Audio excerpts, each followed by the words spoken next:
Vous êtes-vous déjà demandé pourquoi on peut ressentir une connexion aussi forte, presque personnelle, avec un personnage de fiction? Cet attachement à un héros ou même cette fascination pour un méchant, eh bien, et si je vous disais que ce n'est pas du tout un hasard?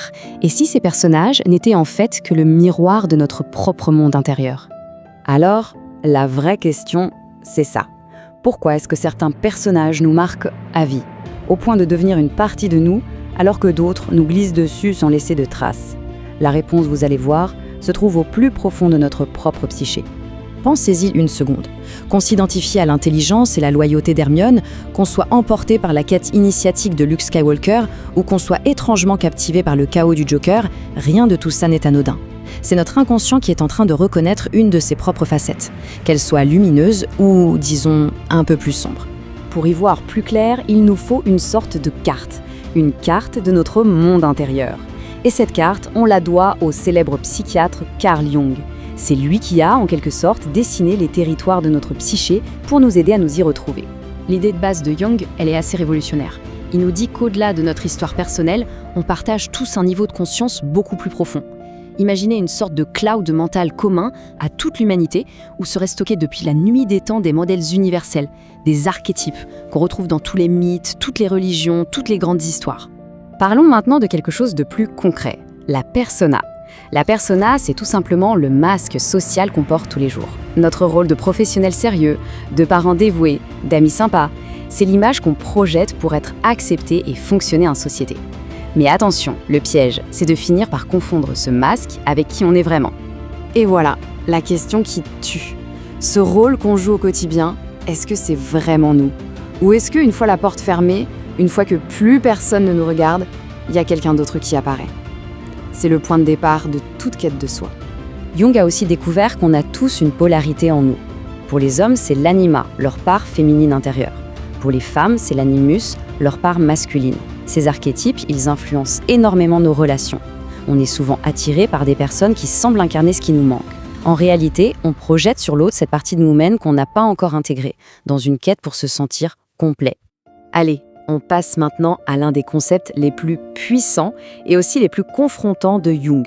Parce que pour devenir un individu complet, il faut d'abord avoir le courage de regarder en face les parties de nous qu'on passe notre vie à ignorer, à cacher, à refouler. Je vous présente l'ombre. C'est un peu notre côté obscur. C'est la valise où on a fourré tout ce qu'on n'aime pas chez nous, notre colère, notre jalousie, nos peurs, nos désirs inavouables. Le problème, c'est que plus on essaie de l'ignorer, plus elle prend le contrôle en douce. Et souvent, elle se manifeste en nous faisant détester chez les autres précisément ce qu'on ne supporte pas en nous. Et là, l'exemple est parfait. Luke Skywalker, c'est le héros. C'est notre aspiration à grandir, à devenir meilleur. Et Dark Vador, c'est l'incarnation parfaite de son ombre. C'est tout ce que Luke a peur de devenir. Sa colère, sa soif de pouvoir, sa peur.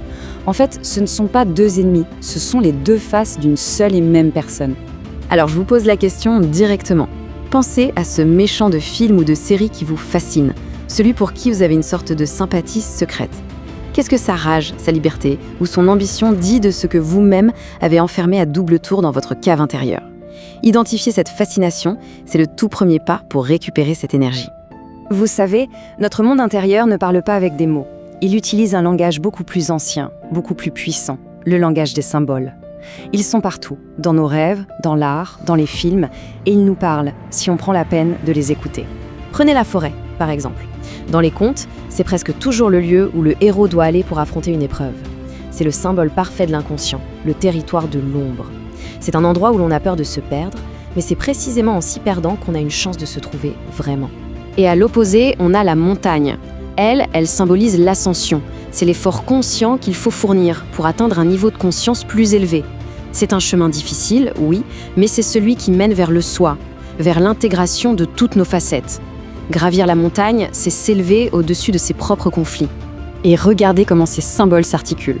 L'eau, c'est l'inconscient, le monde des émotions profondes dans lequel on peut se sentir totalement submergé, voire se noyer. Le pont, lui, c'est la conscience, c'est la structure qu'on décide de construire pour faire la connexion entre les deux rives. C'est le choix conscient de traverser ces eaux agitées pour atteindre un nouvel état d'être. Bon d'accord, on a la carte, on commence à comprendre le langage des symboles, Mais au final, on va où avec tout ça? C'est quoi le but de ce grand voyage intérieur? Le but ultime de ce voyage, c'est ce que Jung appelle le soi. Mais attention, il y a un piège. Le soi, ce n'est pas la perfection, c'est la complétude. C'est le centre de notre personnalité, le point d'équilibre qui arrive à unifier tous les opposés en nous. Le conscient et l'inconscient, le masculin et le féminin, et surtout le héros et son ombre. Atteindre le soi, c'est devenir unifié, entier.